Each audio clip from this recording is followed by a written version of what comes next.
why we get bored, and what boredom hides. Picture this. You're sitting in a doctor's waiting room and you have a choice. Spend 15 minutes alone with your thoughts or receive a painful electric shock. What would you choose? Sounds absurd, right? But in a real experiment, 2/3 of men and a quarter of women preferred pain over boredom. They literally inflicted physical pain on themselves rather than remain alone with emptiness. But what if I told you that boredom isn't an enemy, but one of your brain's most undervalued tools? That it could be the key to creativity, self-discovery, and even happiness. Today, we'll uncover the secrets of this mysterious emotion and learn how to transform boredom from a problem into an opportunity. Ready to discover why time drags endlessly when we're bored? And how our brain uses these moments of emptiness for something truly important? Boredom is a universal human experience.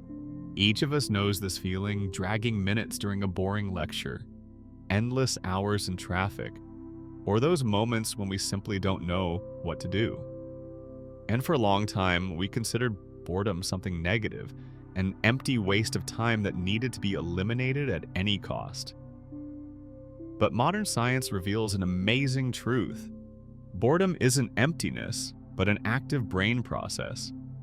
It's a complex emotion that plays a key role in our mental health, creativity, and decision-making ability. Your brain doesn't simply switch off when you're bored. It operates in a special mode that can bring unexpected benefits. Today, we'll embark on a journey through the neuroscience of boredom. You'll learn what happens in your brain when time seems to stand still.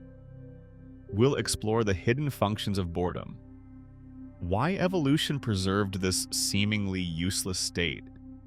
We'll discuss when boredom becomes a problem and how the digital world has changed the very nature of this experience. Most importantly, you'll get concrete tools for working with boredom. Not to run away from it, but to learn how to use it to your advantage. Because boredom isn't a sentence, it's an invitation to change. Part 1. The neuroscience of boredom.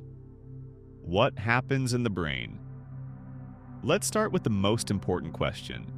What is boredom in scientific terms? Imagine your brain as an orchestra where each instrument plays its part. Usually this orchestra performs complex symphonies. You're focused on work, engaged in conversation, or absorbed in a book. But sometimes the musicians don't know what melody to play, and cacophony emerges. That's boredom. Scientifically, boredom is defined as a state where we want to be interested, but can't find anything that captures our attention. It's not simply the absence of stimulation, it's an active conflict between the desire for engagement and the inability to achieve it. Now picture a typical situation. You're sitting in a long meeting discussing issues that don't concern you. Time seems to slow down, minutes turn into hours. Why does this happen? Your brain constantly monitors the environment, searching for something meaningful to process. When it doesn't find worthy stimuli, a special process begins. The attention network activates, the system that usually helps us focus on what's important. But since there's nothing important, this system starts running idle, constantly scanning the environment for something interesting. This creates the sensation of stretched time. Your brain literally counts every second, finding nothing worthwhile. It's important to note people experience boredom differently. Some of us are more prone to this state, and this relates to nervous system characteristics. Those who get bored frequently may have reduced sensitivity to external stimuli. They need more fuel for their brain to feel interest. But here's what's surprising. Boredom affects not only time perception, but also the sense of control over the situation. Remember the difference between boredom at a mandatory lecture and boredom during vacation when you chose to relax. In the first case, boredom is torturous. In the second, almost pleasant. This happens because the sense of choice radically changes our perception of the same state. Your brain during boredom isn't sleeping, it's solving an important task. It evaluates the current situation and compares it with your goals and needs. If the mismatch is critical, that familiar discomfort we call boredom emerges. It's like an indicator on a car's dashboard. It lights up not randomly, but to draw your attention to a problem. Next, we'll see that this problem can actually be the solution. Part 2. Hidden functions of boredom. Why we need it. If boredom is so unpleasant, why didn't evolution rid us of it? The answer is simple. Boredom performs vital functions without which we wouldn't have survived as a species. Imagine our ancestors, if they had been content with the same place, the same food, the same activities, they simply couldn't have adapted to a changing world. Boredom is an internal compass that guides us toward new opportunities. When current activities stop bringing satisfaction, the brain signals, "Time to move on." This is boredom's motivational function, once it literally pushes us out of our comfort zone. Remember when you last changed jobs, hobbies, or relationships? Most likely, this was preceded by a period of boredom and dissatisfaction. Your brain analyzed the situation and concluded, current goals no longer match your needs. Boredom became a catalyst for change. But there's a more subtle function of boredom. It activates a special brain operating mode that scientists call the default mode network. When we're not engaged in a specific task, our brain doesn't rest. It switches to free-flowing thought mode. And it's precisely in these moments that the most unexpected ideas are born. Think about your best insights. Do they come to you during intense work or in moments of relaxation? In the shower, on a walk, while waiting in line? Most people note that revelations come precisely when the brain is doing nothing. In reality, it's very busy, establishing new connections between scattered ideas, finding unconventional solutions to problems. Now, imagine the creative process as preparing a complex dish. Active work is when you're chopping vegetables, frying meat, watching the time. Boredom is when the dish simmers in the oven. Outwardly, nothing happens, but inside, important processes occur that will transform raw ingredients into a culinary masterpiece. Boredom also performs a regulatory function. Just as pain protects the body from damage, boredom protects the psyche from stagnation. It signals that current activity isn't developing you, isn't bringing growth. This is emotional feedback that helps correct life's course. Importantly, boredom stimulates exploratory behavior. When we're bored, we start seeking new information, new experiences. We open a book, watch an unknown movie, take an unfamiliar route. This search for novelty expands our horizons and enriches life. But here's the paradox of the modern world. We're so afraid of boredom that we don't let it perform its functions. At the first signs of boredom, we grab our phones, turn on a series, check social media. We silence an important brain signal, depriving ourselves of opportunities for growth and creativity. Next, we'll examine when this useful emotion can become a problem. Part 3. The dark side of boredom. When it becomes a problem. Like any medicine, boredom is useful in the right dosage. But what happens when there's too much of it? When periodic moments of boredom turn into a chronic state? Here begins the dark side of this emotion. Imagine someone who is constantly bored. Work brings no pleasure, hobbies don't engage, relationships seem bland. Such chronic boredom is no longer a useful signal but a symptom of deeper problems. It becomes toxic and can seriously harm mental health. People with high boredom proneness often suffer from anxiety and depression. Why does this happen? Constant dissatisfaction with the present moment creates a sense of life's meaninglessness. A person begins to feel like an actor in a play they dislike but can't leave. Now it's important to understand that different types of people exist in relation to boredom. Some easily find activities and rarely experience this state. Others constantly seek new stimuli and entertainment. Still others live in chronic dissatisfaction where nothing can truly interest them. People with nervous system peculiarities are especially vulnerable. For example, those with attention concentration problems often experience boredom due to reduced perception of external stimuli. Their brains require more intense stimulation to feel engagement. But the most dangerous aspect of chronic boredom is what it can lead to. When ordinary entertainment methods stop working, people begin seeking increasingly extreme stimuli. This can manifest in risky behavior, extreme sports, gambling, alcohol, or drug abuse. Remember teenagers who do foolish things out of boredom. They're not evil or irresponsible. Their brains are desperately seeking stimulation.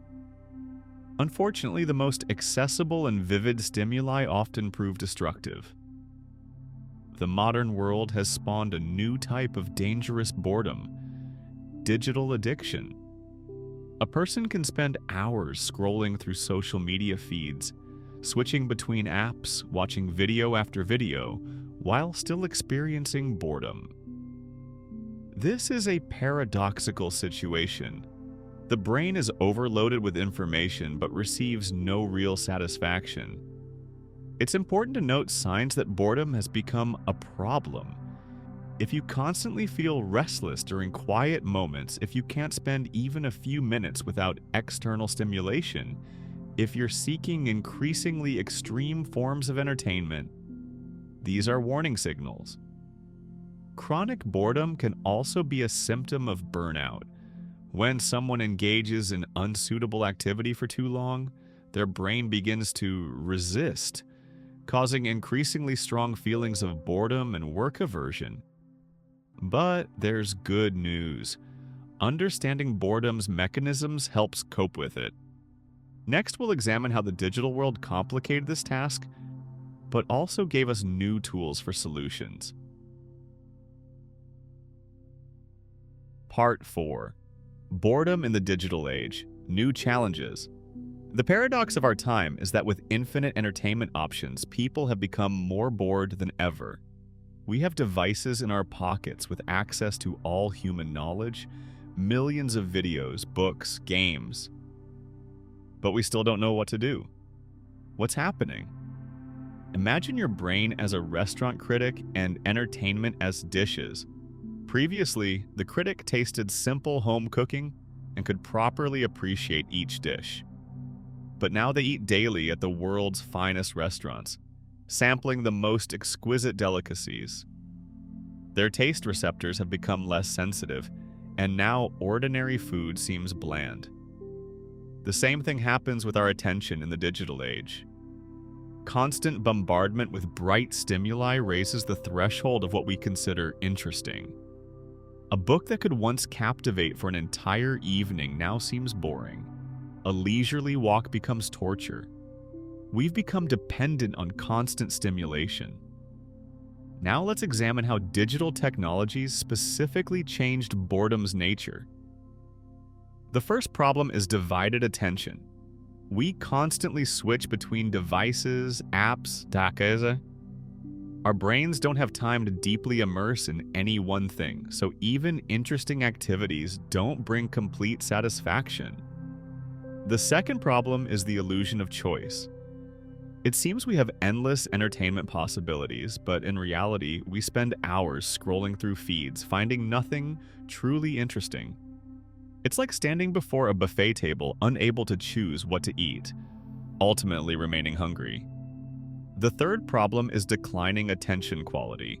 Social media and video platform algorithms are specifically designed to capture attention with short, bright clips. We become accustomed to rapid frame changes, loud sounds, constant visual effects.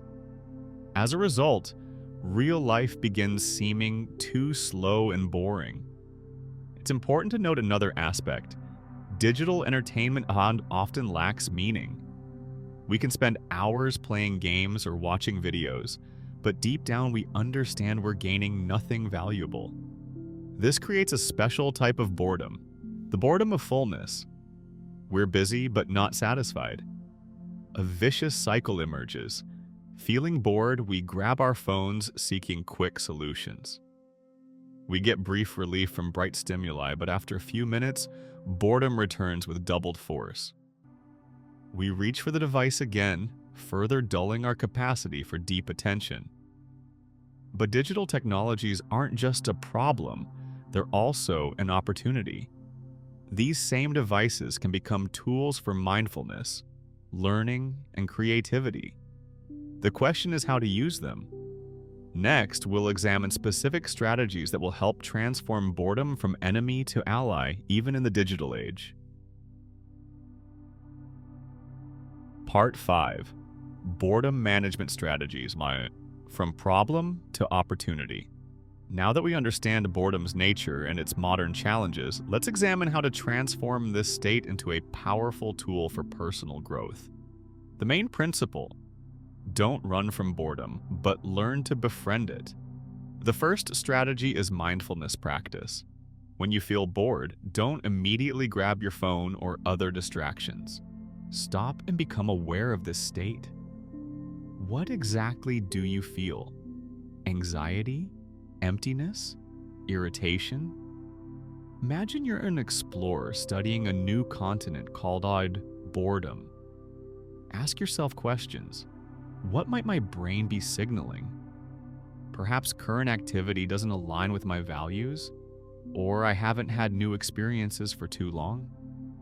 Such reflection transforms boredom from torment into a source of self-knowledge. The second strategy is creating a bank of anti-boredom activities. But not just any entertainment, specifically those that nourish your brain and soul. Compile a list of 20 activities of varying complexity and duration. Include quick 5-minute activities. Write a thank you letter, do a breathing exercise, draw something simple. And longer ones. Master a new skill, read a book chapter, prepare an unusual dish. Now it's important to understand the difference between entertainment and brain nourishment. Entertainment provides quick pleasure but leaves emptiness. Brain nourishment may require effort but brings long-term satisfaction. Learning a new language, playing a musical instrument, solving puzzles, these are examples of nourishing activities. The third strategy is setting personal goals and challenges. Boredom often arises when we lose direction. Set small but meaningful goals. Read a certain number of books per year, master a new hobby, improve physical fitness. Having goals creates a sense of movement and progress, but goals should be internally motivated, not externally imposed. Ask yourself, what would I do if I knew I couldn't fail? What abilities would I like to develop? What experience would I want to gain? These questions help find goals that truly inspire you. The fourth strategy is developing social connections. Boredom often intensifies in isolation. Plan regular meetings with friends, join interest clubs, participate in group activities. Communication with like-minded people not only fights boredom, but enriches life with new ideas and perspectives. The fifth strategy is digital hygiene. Set boundaries on technology use. Create device-free zones at home and screen-free times in your schedule. Practice single tasking. When reading, only read. When eating, only eat. This helps restore deep attention capacity. It's important to note not all types of boredom require immediate action. Sometimes the best thing you can do is simply allow yourself to be bored. Give your brain time to process information, establish new connections, find creative solutions. 10 to 15 minutes of productive boredom daily can become a source of unexpected insights. Conclusion. So, we've completed an amazing journey through the world of boredom, from neural mechanisms to practical strategies. What have we learned? First, boredom isn't emptiness, but an important brain signal. When you're bored, your internal compass points to a mismatch between the current situation and your needs. This is an invitation to change, not a reason for self-criticism. Second, boredom performs vital functions. It motivates the search for new goals, activates creative thinking, and helps reconsider life priorities. Without the ability to be bored, we'd remain stagnant, settling for whatever activity comes first. Third, chronic boredom can be dangerous, but it's correctable. Understanding its mechanisms is the first step toward transforming this state into a growth tool. Fourth, the digital age has complicated our relationship with boredom, but also provided new opportunities for its constructive use. This week, I suggest you conduct an experiment. When you feel bored, don't immediately reach for familiar distractions. Stop for a minute and ask yourself, what is my brain signaling? What do I really need to change? Try using one of the suggested tools: mindfulness, goal setting, or seeking nourishing activities. Share your observations in the comments. What insights did boredom bring you? Which strategies proved most effective? Your experience will help other viewers better understand themselves and turn boredom into an ally. Remember, boredom isn't a sentence, but an invitation to growth. And now you know how to respond to it.